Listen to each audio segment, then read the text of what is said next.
Good morning. I'm Carrie Holley-Hurt, your intern minister. Welcome home. Unitarian Universalism is unambiguously, unapologetically progressive. This church affirms the inherent worth and dignity of all people through anti-racism, anti-oppression, supporting the LGBTQIA+ community, working for reproductive justice, voting rights, and other issues as needed. We seek to build beloved community, not only here, but in our surrounding area. And we bring a spirit of joy to it all. Amen. Thank you. Amen. Now, before we do our first hymn, I want to let you know that towards the end of the sermon, we are all going to participate in an action to show solidarity to our trans siblings in opposition to the horrible legislation that is coming up for a vote this week. So, I know you all want to be in that video, so make sure you're coming up front to do that. Now, please rise either in body or spirit for our opening hymn, Come, Come, Whoever You Are.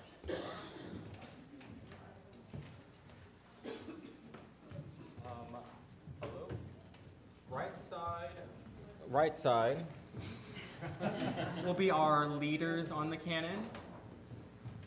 You will be our followers for the canon. I will help lead you as well.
Welcome to Live Oak Unitarian Universalist Church. My name is Alyssa, and one thing I love about Live Oak is the camping trips, which we went on last week. It was fun. I'd like to welcome any guests that we have today. If this is your first time here, please stop by the visitors table so we can meet you and answer any questions that you might have. As part of our mission, we want to enhance the connections between each of us and also with the outside world. You can stay connected with everything happening at Live Oak through our weekly email newsletter. There's a link on our homepage, and our various social media outlets, including TikTok, because we're cool. And during this worship service, no need to put your phone away. We encourage you to post on social media things you hear today, and maybe even an invitation for a friend to join you next week. And now, here and at home, let us light our chalices. I forgot to choose a kid to light the chalice. Okay, anyone, just come up. You know what to do. Sorry. In honor of the redheaded stranger's 90th birthday this weekend, today's chalice lighting reading comes from Willie Nelson. Oh, it went out. My bad. I know, it went out. I lit it, I promise. Hey, Henley. Henley, can you help in some way? You don't know how to light a candle? Okay. It's fine. There's like a lit candle right there. It just takes a little bit of ingenuity. Yeah. All right.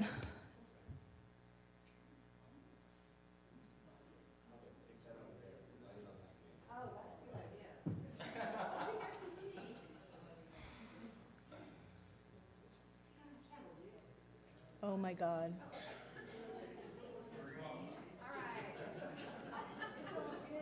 Cover it with, okay.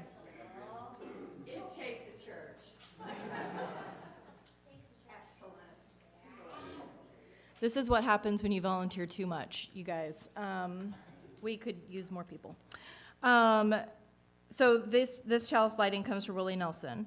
Anybody can be unhappy. We can all be hurt. You don't have to be poor to need something. Rednecks, hippies, misfits, we're all the same. Gay or straight, so what? It doesn't matter to me. We have to be concerned about other people regardless.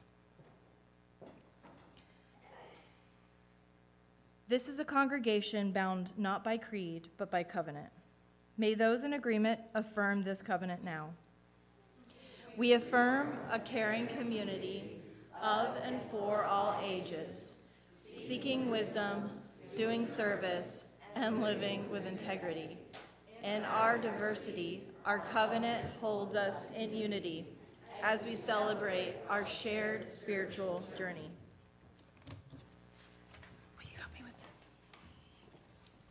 All right, now for our Bronze Acorn Award. The Bronze Acorn is a new award here at Live Oak. Being a member of the community means sharing some of your time and talent in order to help Live Oak achieve its mission and grow our liberal faith.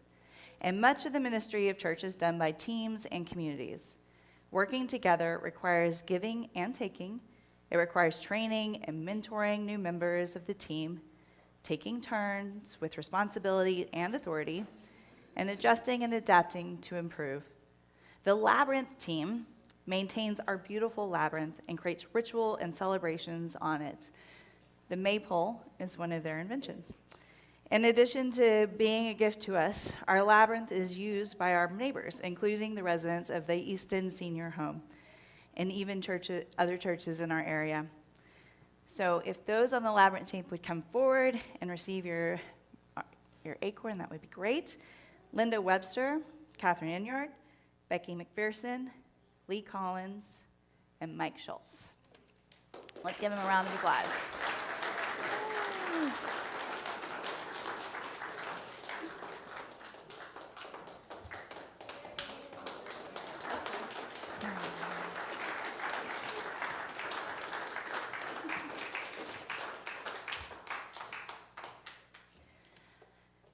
So a special part of Unitarian Universalist Sunday service is the time of sharing our joys and our sorrows.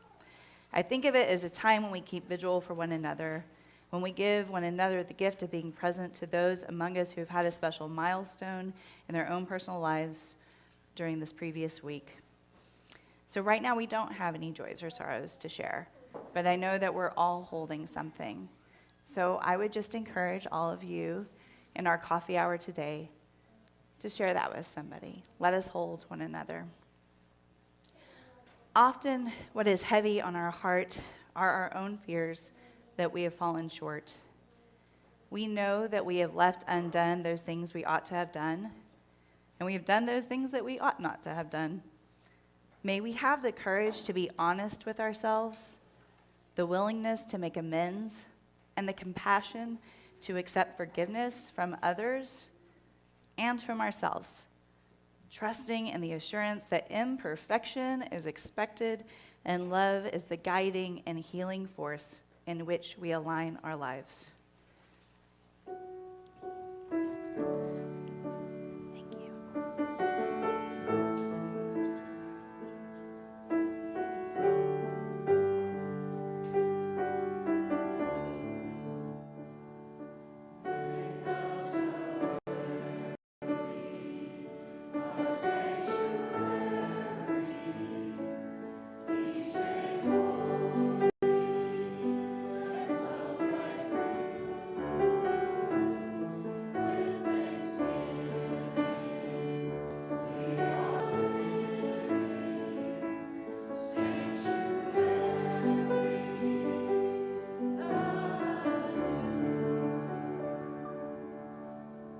Good morning and welcome to our Wondering Time. I'm Chris Jarman. I'm your Director of Lifespan's Faith Development, and I have a story I want to share with you today called The Big Umbrella.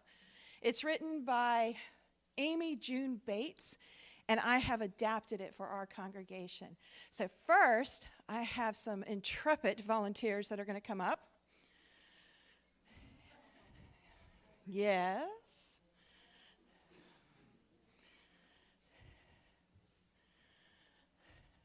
A little interpretive dance here. Are you ready, folks? In this church, there is a big umbrella. It's a friendly umbrella, and it likes to help. It likes to spread its arms wide, and it loves to give shelter. It loves to gather people in. It doesn't matter if you're young. If you're young, you might want to get under our umbrella. If you're older, you can get under the umbrella too. And I'm inviting you to come up and get under our umbrella. If you like sci-fi, it shelters you. If you like bananas, it shelters you. If you believe in social justice work, it shelters you. It doesn't matter who you are, it offers shelter. Some people worry that there isn't enough room underneath the umbrella. But the amazing thing is, there always is. There is always room under the umbrella. Let's give a hand to all of our volunteers. Thank you. You can have a seat. We're going to let this beautiful community under our umbrella to go have a seat. You guys are awesome. There is always room. There we go. Awesome.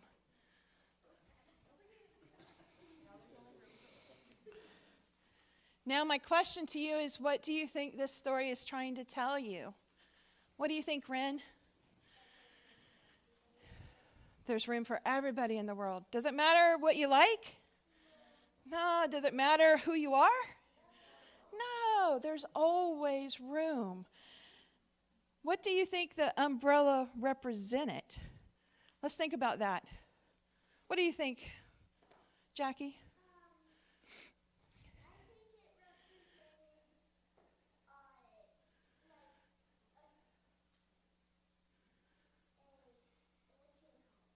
It represents a whatchamacallit. I understand that word, actually. I really do, because I use it frequently. Thank you for sharing. Ren? A community. The umbrella represents the community of our church, the community that we live in, and that there is always room in the community. I wonder what community means to you and how you will engage this week and always. And with that, our story is told. Thank you.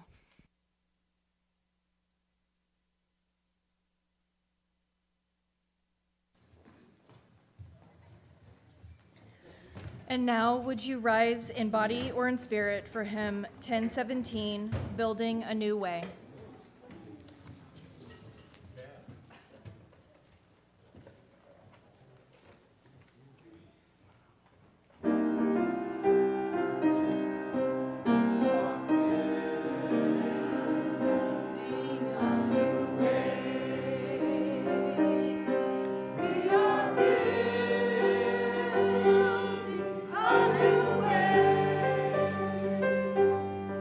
We are building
Often people say they love coming to a place with so many like-minded people.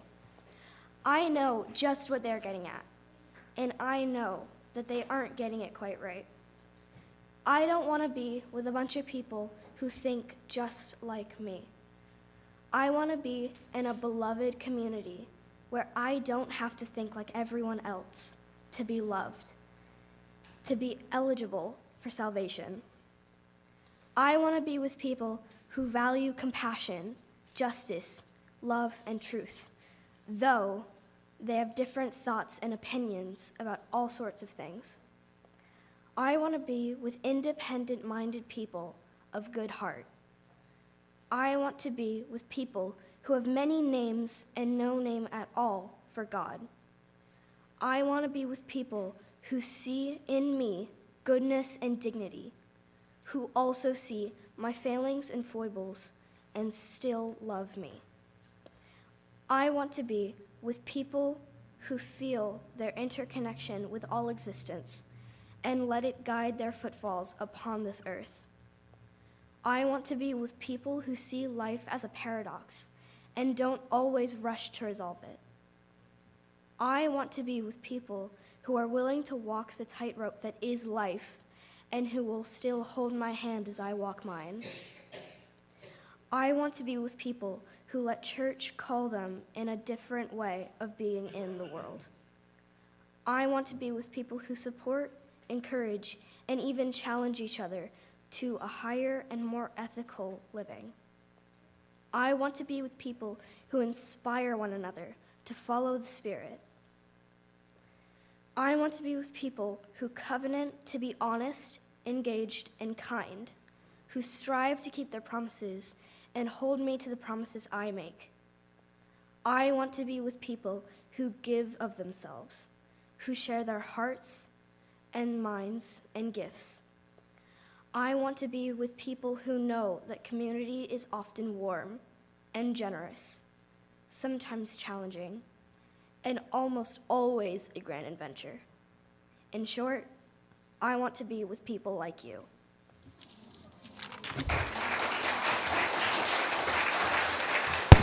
Hey guys, they're good, but they did not write that.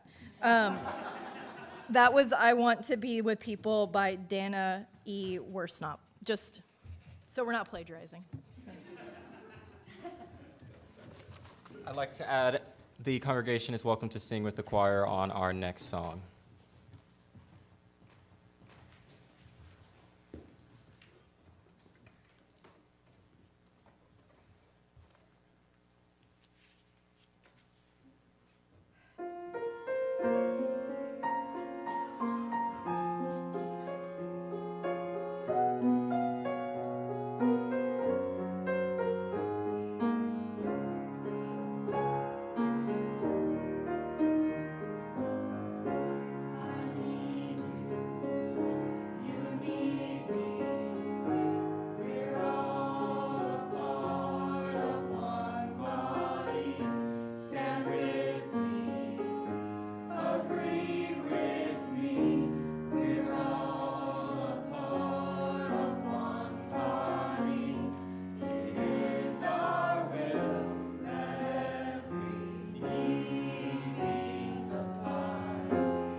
On March 27th, I had an experience that once I started to process it, I realized was the peak of what community can be. And I wanted to share it with you because I think there's a lot we can learn. I think there's a lot we already do, but I think we can get really intentional about bringing these elements up. So, at the end of March, Equality Texas, TexUGM, TFN, ACLU, TENT, and I'm probably forgetting someone, called for an all-hands-on representation at the Capitol. The House Public Health Committee was going to hear HB 1686. This is a bill that would ban life-affirming, life-saving, gender-affirming care for kids. And so, in response, the Career Alliance at my school organized an all-day and all-night prayer vigil. I signed up for 11 p.m. The official reason is that I'm a parent, and I'm in school, and I have an internship, and that's a lot to juggle. The unofficial reason is that prayer is kind of complicated for me. This summer, I spent time chaplaining, working at Del Seton, a Trauma One Center, and Del Children's. Prayer is complicated for me. Mostly, I think of prayer as what I do to change me, not the outside world. But I most definitely was not being invited to that space to just change me. And so I thought, 11 p.m., that'll give me time to figure this out. But what happened was I showed up for the rally that was supposed to start at 1. But it didn't start at 1. It got knocked off for a little bit further and a little bit further. And my friend Biss, who had been organizing this space all day, came up to me and said, I need you to hold silent prayer, or I need you to find someone to do it right now. So which I said, okay, I'll do it right now. So I walked to the center of a very hot outdoor rotunda and sat down. I closed my eyes because I had one of those moments where you said something and your brain hadn't caught up with it yet. So I sat down, grounded myself, and then when I opened my eyes, I was surrounded by my colleagues from seminary and from other UU churches and ministers and friends, and they're all sitting on the same hot ground, and they're smiling at me. And so I tell them, I'm going to pray for wisdom and compassion, that their ears and hearts will open. And then I close my eyes, and I can't describe what happened. I just know there's still a tenderness there, but it was transcendent.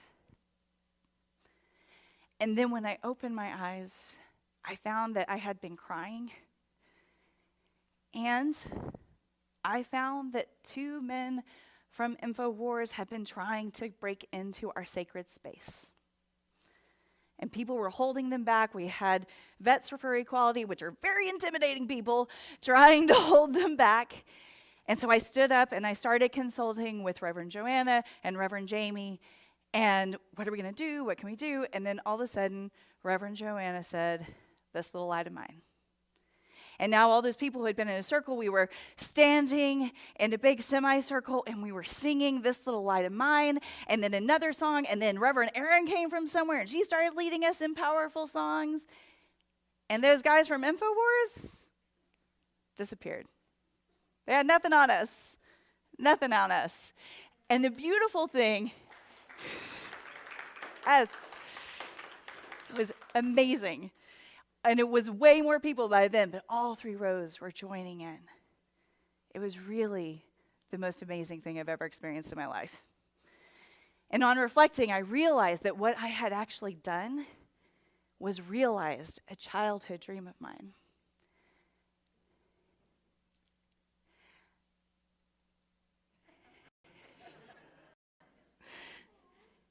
I participated in a Care Bear stare. For those of you in the know, am I right? Yes, thank you. For those of you who are like, I have no idea what this crazy woman is talking about. Okay, so the Care Bears, They are a community of bears. They live together. They get into arguments and disagreements, but they're still a community.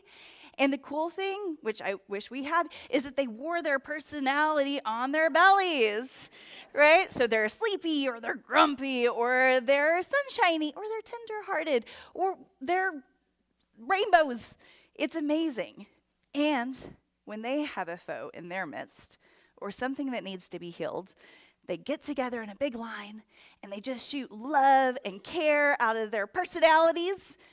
And every single time, those foes are vanquished and or healed. It's really the most amazing kids show on the planet. And a couple weeks after this, I came across this quote. And I'm going to give Bess, again, credit for it because he actually found it. This is a Unitarian, Stephen Lingwood. He's a Unitarian in England. And he wrote a book kind of saying, what do we have to offer the world? If we're not trying to save people from hell, and we don't think we're the only people that have the capital T truth, what are we trying to do? And this gem comes out. It's about our community, a place, a real encounter between humans where people come alive and encounter the divine. That experience of the Capitol, check, check, check, yes. But also, I've experienced that here, and I think we can be more intentional about it. So let's break it down. A real encounter between humans. Now, what this isn't talking about is how we have neighbors, but we might not know their name. And we go to stores and places where the people are, but we put in our headphones. We're on our phone in line.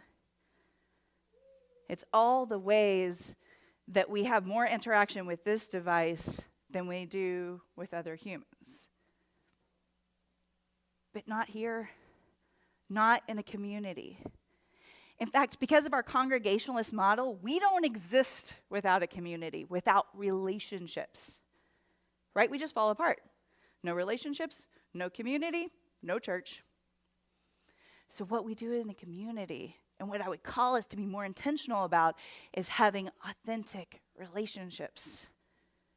Relationships not built on niceness, not built on flattening ourselves, but built on messiness and really healthy boundaries. That's why we have a covenant, y'all. A relationship that allows us to break open from our own worldview so that we can deeply embody the message that your liberation is tied to mine and my liberation is tied to yours. This is what we have to offer each other. This is what we have to offer the rest of the world. And let me tell you, people are hungry for it. Secondly, a place where people can come alive. We live in a culture of death and destruction. We don't have to look far to see our environment, to see the litany of legislation that seeks to suppress people's authentic self, to remove their agency and autonomy. That we prioritize guns over the sacredness of human life.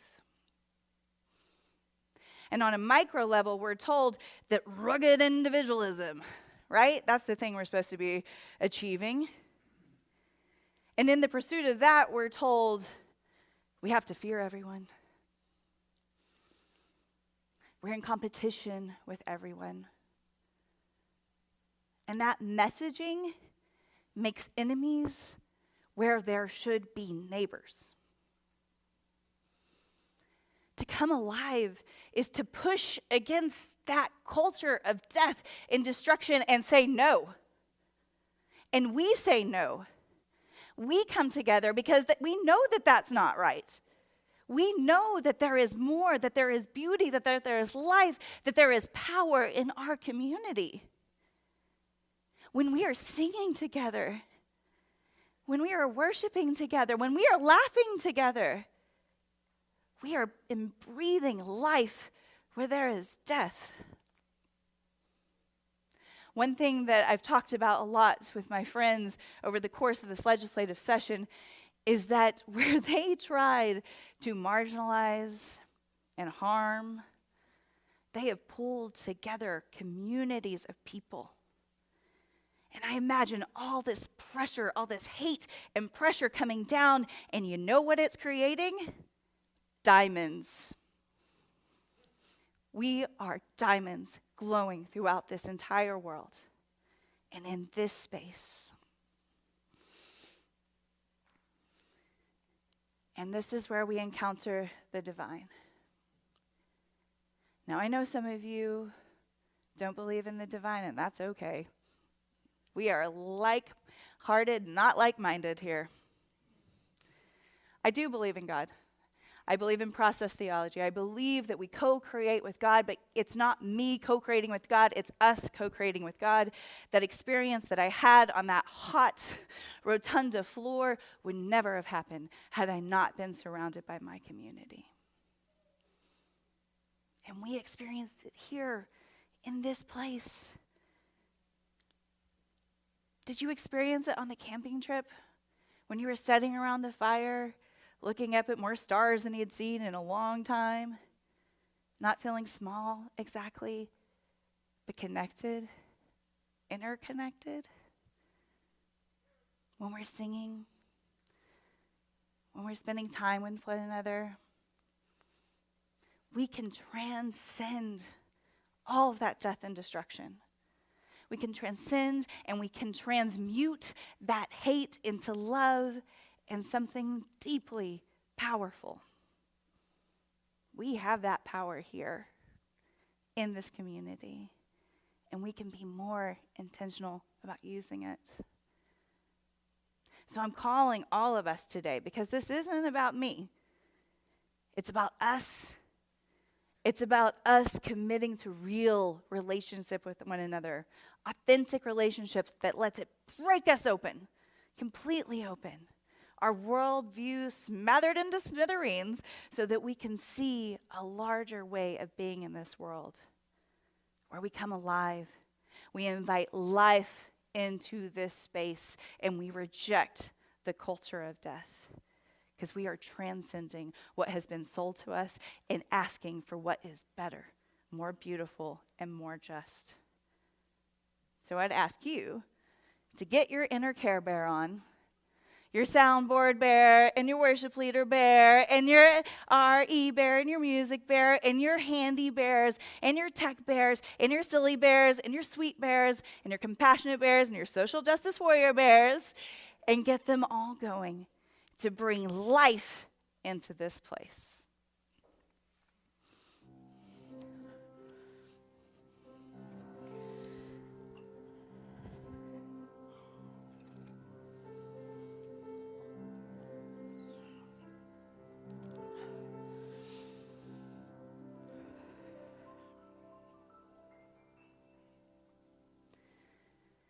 I invite you to join me in a time of reflection in word and in silence. This is from Loretta Williams. We, bearers of the dream, affirm that a new vision of hope is emerging. We pledge to work for that community in which justice will be actively present. We affirm that there is struggle yet ahead. Yet we hope that in the struggle is the hope for the future. We affirm that we are co-creators of the future, not passive pawns. And we stand united in affirmation of our hope and vision of a just and inclusive society. Let us hold that in sacred stillness.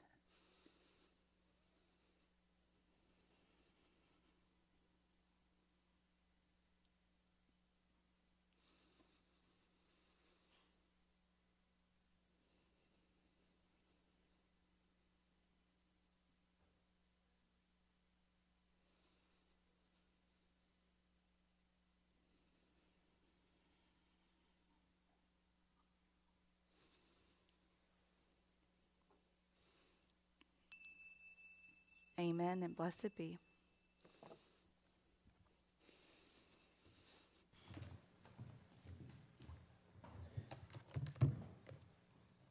Did she say bears of the dream or bearers? Okay. We are the tradition of the Free Church. Our church and our community outreach are supported not from an outside source, but from within. Generosity, therefore, is one of the spiritual values we recognize as central to our personal and institutional well-being. We share what is offered every week with an organization that upholds our Unitarian Universalist values. This month, we are helping empower the dream of Literacy Council Wilco. Literacy Council Wilco provides adults with access to quality education and job training so that they can enter sustainable careers and secure a better tomorrow. We partner with them to provide English as a second language, adult basic education, and reading academy, group classes designed to advance students to a minimum 9th grade level so that they can complete the GED. If you're interested in volunteering for these programs, the emails that you need are in the newsletter. May an offering be received in gratitude and in love.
Invitation to the Faith Development Hour today. We have an intergenerational event being put on by the Labyrinth group that got their golden acorn today, their bronze acorn. So intergenerational, we have the maypole outside for people to participate in. We have our reproductive table set up in the narthex for you to check out. In Children's RE, we have K through 2 AL, 4 through 6 AL, and our parents and caregivers AL class. So I invite you in the next hour to come and join us in developing your faith. Thank you.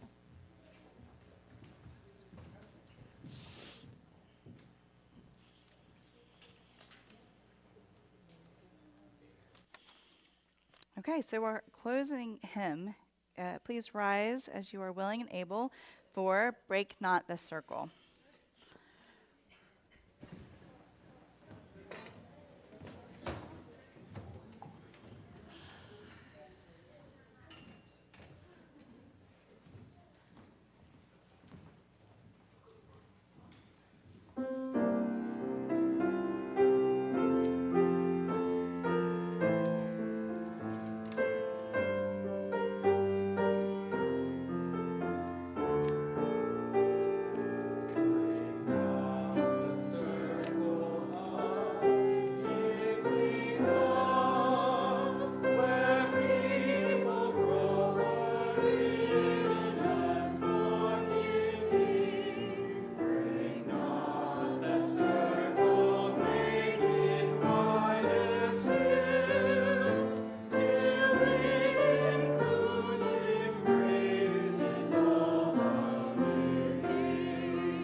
All right. So our benediction. A benediction is a blessing. But we're a community, so we're going to bless each other today. And we are going to film ourselves so that we can give this film to Texas Impact as we stand in solidarity with our trans siblings and we stand in opposition to a destructive and death-filled legislative session. So if you will, please crowd in, crowd in. We're going to sing This Little Light of Mine. And I am not going to trip.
Blessings on your week ahead and on this beautiful community. I couldn't be more proud to be here. Okay.